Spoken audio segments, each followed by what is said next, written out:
Hello, my dear friends. I'm Dr. Vaishaly Bharambe, Professor Anatomy. Today, I want to discuss with you the important topic of pleura. So, take a look at this image. Understand that this patient needs pericardiocentesis, which means we want to put in our needle into this patient's pericardial sac to remove some fluid. How will you insert the needle such that you avoid piercing the patient's pleura and lung? Okay, if you want to do this, take a look at this image. Here's your heart. Here's your pleura, right? So when you put in your needle, you have to avoid the pleura, right? So if you want to avoid the pleura, you have to know about the pleura. For this and much more, let's begin to study the pleura. In today's lecture, Pleura Part 1, here we'll be studying the anatomy of pleura. In Pleura Part 2, we'll be studying the applied aspects. Okay, so let's begin Pleura Part 1. Please keep a set of color pencils with you, maybe some sheets. I've also attached a PDF with this video. Print it out. Okay, so it'll give you the thoracic cage and it'll make it much easier for you to mark and understand the anatomy of pleura. Come, let's start. So where are the lungs in pleura? You know that this is a section through your chest. Okay, so here is a mediastinum in the middle. On either side in your thoracic cavities, you have the lungs, surrounded by the pleural sac. Basically, that's what your thorax is. Okay, so pleura itself is having two layers, a visceral pleura and a parietal pleura. In between these two, there is a pleural cavity. So we should understand this best by understanding how all this develops. It sounds very complicated, it is very easy. Come. So, when you are in your mother's uterus, when you are a baby, developing baby, okay, there are two cavities in your thoracic cage. Let's call them the pleural sac. And developing in your neck region is something called as a foregut, which gives rise to a tube called laryngotracheal tube. There's a tube coming in. This tube now divides into two buds.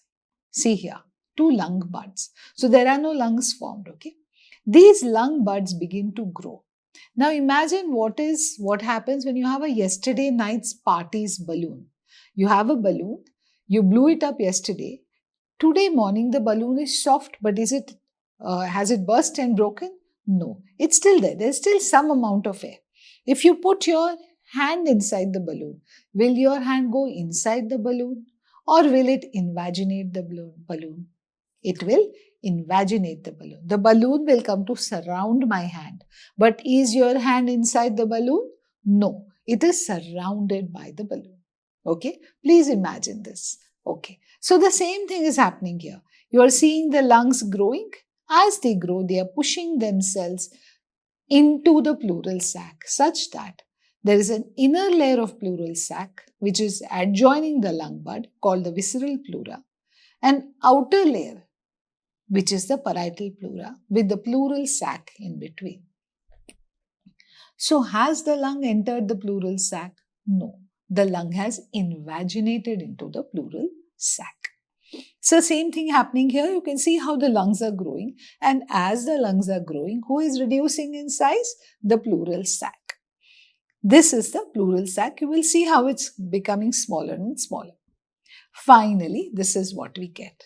Two lungs on either side, an inner layer of pleura which is now intimately in touch with the lung called visceral layer or visceral pleura, and an outer thicker layer called the parietal pleura, and a gap in between the two, the pleural sac. That is the basic of pleura.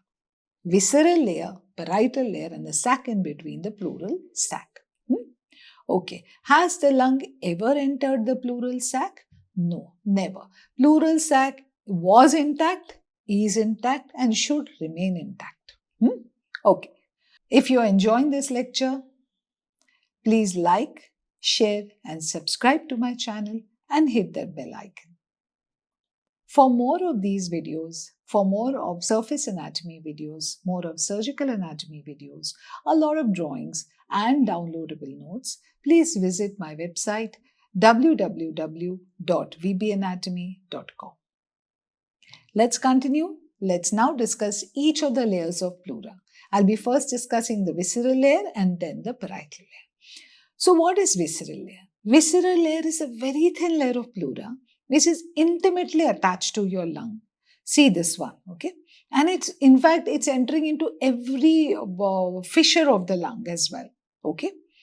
There's only few areas in the lung where you will not find visceral pleura. These are hilum of the lung and pulmonary ligament. So what is hilum? What is pulmonary ligament? Come, let's take a look. So here is a mediastinal surface of the lung. This is the hilum, this is the pulmonary ligament, and this is your visceral pleura. The dark area here is not covered by visceral pleura. Therefore, hilum of lung and pulmonary ligament are not covered by visceral pleura.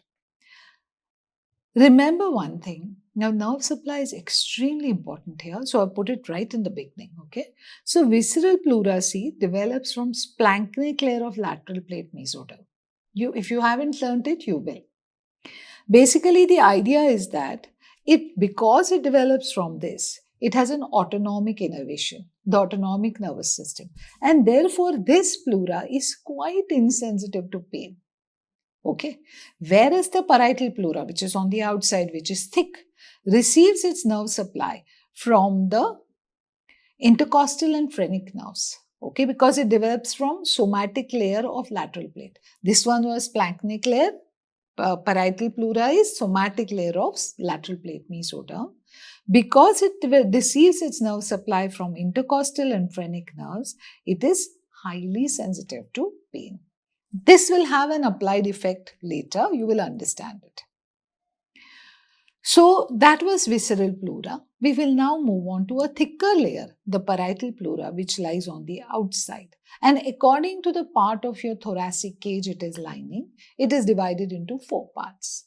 The thoracic cage, the ribs, that is the costal pleura. The part which comes close to the cervical vertebrae, the cervical pleura.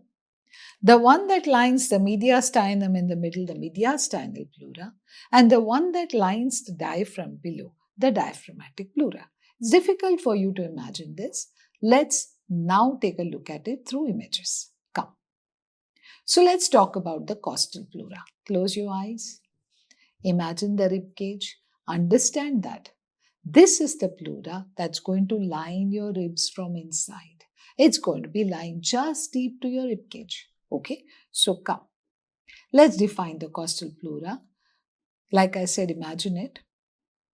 Remember, it lines your thoracic cage. It is separated from each rib by an endothoracic fascia. It continues forwards and then enters in as mediastinal pleura. It continues backwards, reaches the vertebrae and again continues in as mediastinal pleura. Lot of talk. Difficult to imagine. Let's take a look at an image. Come. So, this is the same section we saw earlier. Okay. So, that's the mediastinum, that's the thoracic vertebra. This is the rib cage and these are the lungs. Are you oriented? Come. So, now you can even see the thin visceral layer. Okay. Note the visceral pleura and the thicker layer, note the parietal pleura. We are talking about parietal pleura. Extending from the vertebra here, all around, till the sternum anteriorly is your costal pleura, lining the rib cage, remember? And then this costal pleura turns inwards and lines the mediastinum. Remember, this is the mediastinum?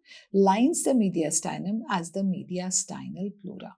So the same pleura, when it lines the ribs, you call it costal. When it lines your mediastinum, you call it mediastinal pleura. Okay. So, the point where the costal pleura becomes continuous with mediastinum anteriorly is called costomediastinal line of reflection. Okay.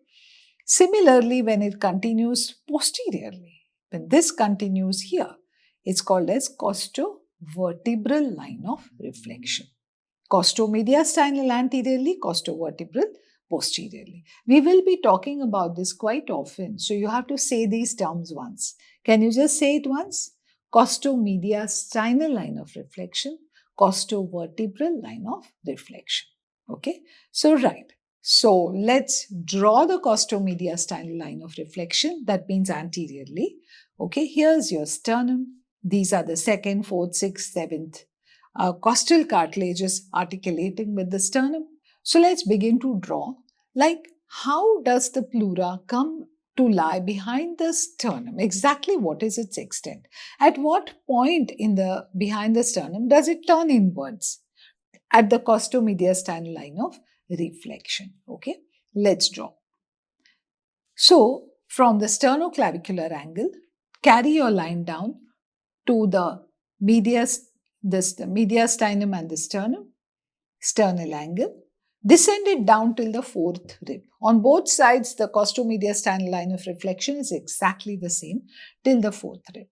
From the fourth rib on the right side, the line continues till the seventh rib, behind the xiphoid, and then turns laterally along the seventh rib.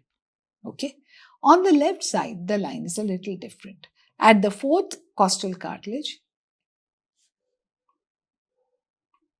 it turns. At the fourth costal cartilage, you can see it turning laterally, descending down till the sixth costal cartilage, and then descending down along the seventh downwards. So on the left, basically, you are seeing a little notch formation. Okay, you have to note this because this has got clinical relevance. Okay, so here is the right costomediastinal line of reflection, right costoxiphoid angle. Please remember this if you want. If you don't feel you're capable of it, just leave it. Okay, try and just visualize the line along which your pleura is running behind your own sternum. Okay, and then you will begin to imagine that on the left side it's forming a little notch and running parallel to the sternum.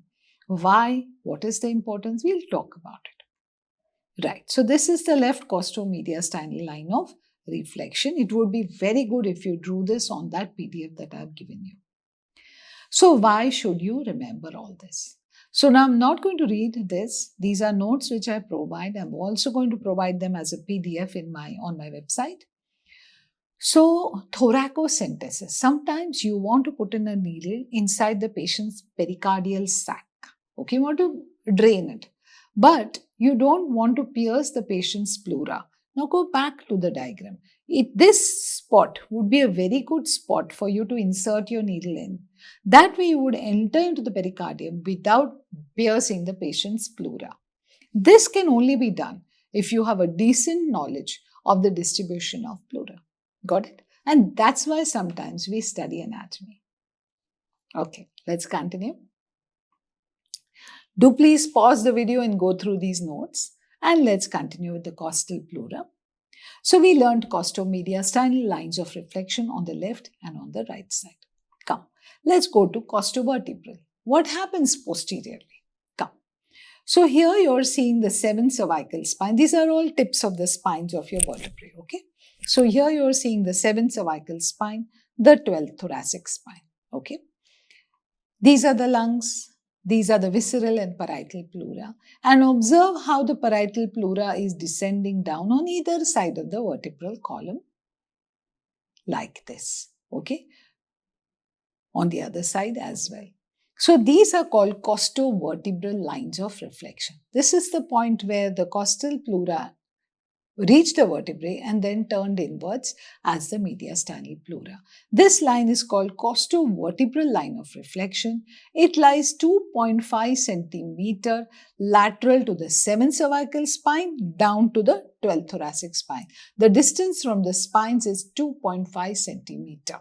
Okay, so that's the costovertebral line of reflection. Something to note here as well. Costovertebral angles. Can you see how a little bit of the pleura has gone beyond the thoracic cage? Can you see it going beyond the 12th rib? Okay, yeah, that's important. I hope you enjoyed as much as I do. Come. So, this is just a question for you. You can read the answer later.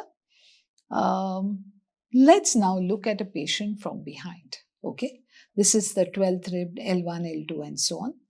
This is the 12th rib. Here are the 2 kidneys obviously, and This is the costovertebral angle of pleura. I just told you how a little bit of the pleura extends beyond the 12th rib. That's that, okay? These are the two kidneys. And this is your erector spinae muscle, a very important muscle of your back. And between the lateral border of the erector spinae and lower edge of the 12th rib, an angle is formed which is called as the renal angle. As you can see, the renal angle is not on the deeper side related to the pleura. It's not related. Pleura is above. Okay. What is renal angle? What is its importance? Remember that renal angle is where you put in your scalpel when you are operating, trying to approach the kidney from behind. Very important. Just imagine it. You're taking a scalpel, incising into the renal angle, confident that you're not opening the patient's pleura because you know that the pleura lies above. Okay. So I'm not going to, again, these are notes. You should read them on your own.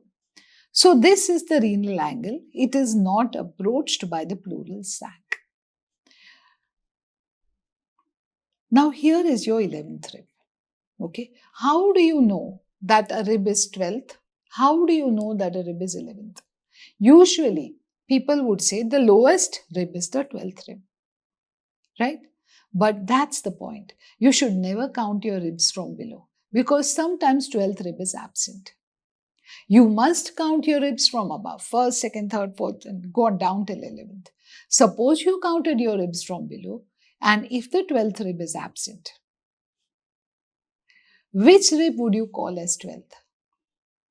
Obviously the 11th. 12th is absent. You're counting from below. You think the 11th is the 12th rib.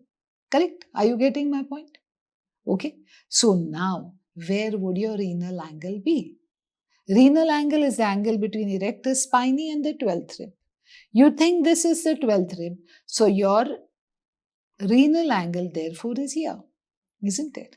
So you think this is the renal angle, okay? Because you did not count the ribs from above, you counted them from below, okay? Now, where will you make your incision for your approach to kidney? You can see that this renal angle is clearly encroached by the pleural sac. Suppose you make an incision at that renal angle. Take a look. Suppose you make an incision at this renal angle, you would be opening the patient's pleural sac. So the point is, there are 2 points being made here. One is that always know the extent of your pleural sac. Second is always remember to identify your ribs correctly. You cannot call a 12th rib as the 11th rib or the 11th as the 12th rib because each of them has their own individual anatomical relations. 11th rib is related to the pleural sac on the deep. If you make an incision in relation to the 11th rib to approach the kidney, you would compromise the patient's respiration by opening the pleural sac. Okay, and that's what this slide is talking about. What happens if you inadvertently open a patient's pleural sac? What happens is called as the pneumothorax. We'll be talking a lot about pneumothorax in the next lecture. Okay, so because you allow air into the pleural sac and patient's respiration gets compromised. That's anatomy for you. So having understood the anterior extent and the posterior extent of the costal pleura, let's now begin to go to the upper extent and the lower extent. The upper extent, it will extend till the first rib. Beyond the first rib, what are you going to call it? Cervical pleura. Lower extent. The lower extent, it will continue down till the diaphragm. So the point where it reaches the diaphragm, it turns inwards, lining the diaphragm from inside, and now you're going to call it diaphragmatic pleura. So let's see if we can understand the lower extent of the pleura. We've understood the anterior extent. We've understood the posterior extent. Let's now understand the lower extent. So,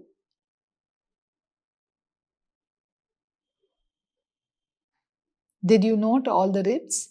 First to 12th rib, we've got them all. Okay. It's fading it out a little bit. Right. Let's begin to draw the costodiaphragmatic line of reflection.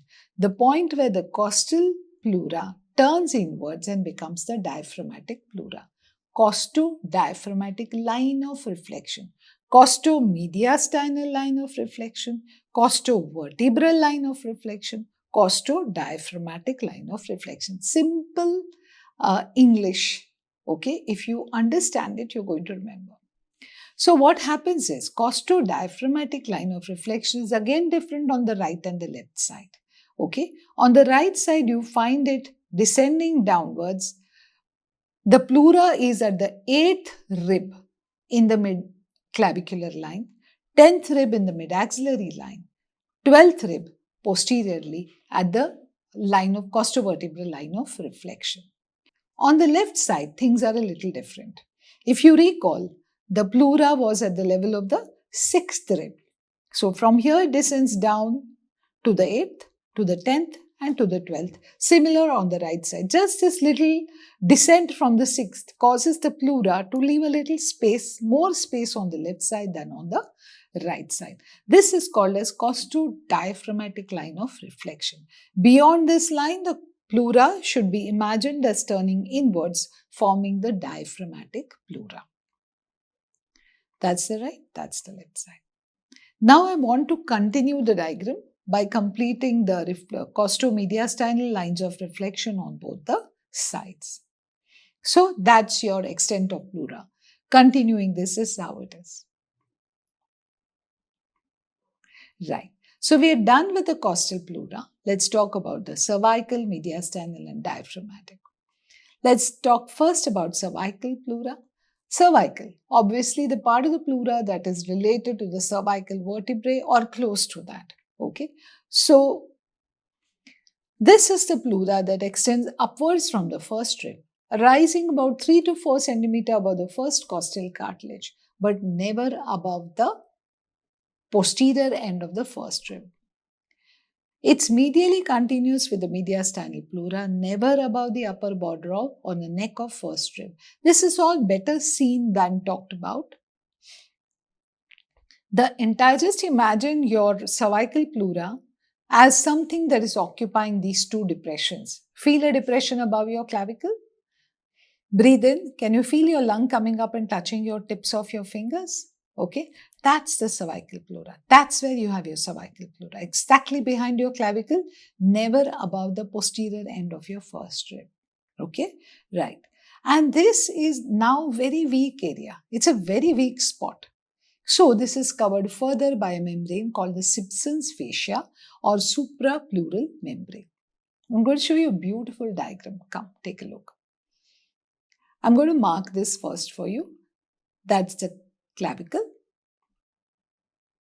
On the right side, you can see the cervical pleura rising above the medial end of the clavicle to the junction of medial 1/3 and lateral 2/3 of clavicle, never rising above the neck of first rib. The same on the left side as well. So this is what your cervical pleura is all about. Imagine this being covered by a cap of suprapleural membrane.